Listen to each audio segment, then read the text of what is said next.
Kozhikode medical college ആശുപത്രിയിൽ വീണ്ടും മരുന്ന് ക്ഷാമം രൂക്ഷമാകുകയാണ്. ക്യാൻസർ രോഗികൾക്ക് നൽകുന്ന വിവിധതരം മരുന്നുകൾക്കാണ് ക്ഷാമം നേരിടുന്നത്. ഇതോടെ പ്രതിസന്ധിയിലായിരിക്കുകയാണ് രോഗികൾ. വൻ തുക നൽകി പുറത്തുനിന്ന് മരുന്ന് വാങ്ങേണ്ട ഗതികേടിലാണ് രോഗികൾ. രമ്യ ദാസാണ് വളരെ പ്രധാനപ്പെട്ട വാർത്തയുടെ വിശദാംശങ്ങളുമായി ചേരുന്നത്. രമ്യ, ഇത് കോഴിക്കോട് മെഡിക്കൽ കോളേജിന്റെ മാത്രം സാഹചര്യമല്ല, കേരളത്തിലെ മറ്റു പല പ്രധാന മെഡിക്കൽ കോളേജിന്റെയും പശ്ചാത്തലം ഇതുതന്നെയാണ്. ഇപ്പോൾ കോഴിക്കോട് സംഭവിച്ചിരിക്കുന്നത് എന്താണ്?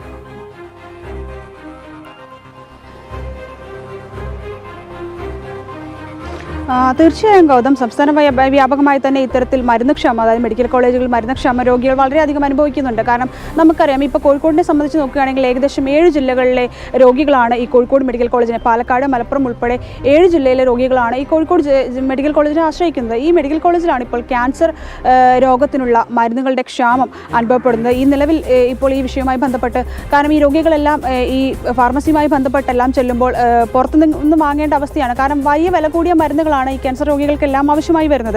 അപ്പോൾ ഈ നമുക്കറിയാം, കാരുണ്യ തുടങ്ങിയ പല പദ്ധതികളിലൂടെയാണ് ഇത്തരത്തിൽ രോഗികൾക്കായി ഈ മരുന്നുകളെല്ലാം വളരെ വിലക്കുറവിൽ, കാരണം ക്യാൻസർ, ഡയാലിസിസ് അങ്ങനെ ഉൾപ്പെടെയുള്ള നിരവധി മരുന്നുകൾ രോഗികൾക്ക് ആവശ്യമുണ്ട്. അപ്പോൾ ഇത്തരത്തിലുള്ള എല്ലാ രോഗികളും ആശ്രയിക്കുന്ന മെഡിക്കൽ കോളേജിനെ. അപ്പോൾ ഇവർക്കെല്ലാം ഇത്തരം പദ്ധതികളിലൂടെയാണ് വില കുറഞ്ഞെല്ലാം മരുന്നുകൾ നൽകുന്നത്. ഈ മരുന്നിൻ്റെ വിതരണമാണ് ഇപ്പോൾ മരുന്ന് കമ്പനികൾ, കാരണം ഇവർക്ക് വലിയ രീതിയിലുള്ള തുക നൽകാനുണ്ട് സർക്കാർ. അതിൻ്റെയൊക്കെ ഫലമായിട്ടാണ് ഇത്തരത്തിൽ മരുന്ന് വിതരണം ഇവർ നിർത്തിവെക്കുന്നത്. തുടർന്നാണ് ഈ രോഗികൾക്കും ഈ മരുന്നുകൾ ലഭ്യമാകാതെ വരുന്നത്.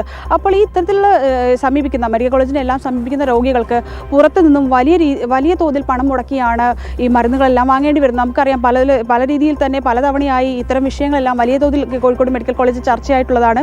അതുപോലെ തന്നെയാണ് ശസ്ത്രക്രിയ ഉപകരണങ്ങളുടെയും മരുന്നുകളുടെയും എല്ലാം കോഴിക്കോട് മെഡിക്കൽ കോളേജിൽ മരുന്ന് ക്ഷാമം രൂക്ഷമാവുകയാണ്. തുടർന്ന് ക്യാൻസർ രോഗികളും മറ്റും വലിയ തോതിൽ പണം നൽകി പുറത്തുനിന്നും മരുന്ന് വാങ്ങേണ്ട സാഹചര്യമാണ്. രമ്യ ദാസാണ് വിശദാംശങ്ങളുമായി ചേർന്നത്.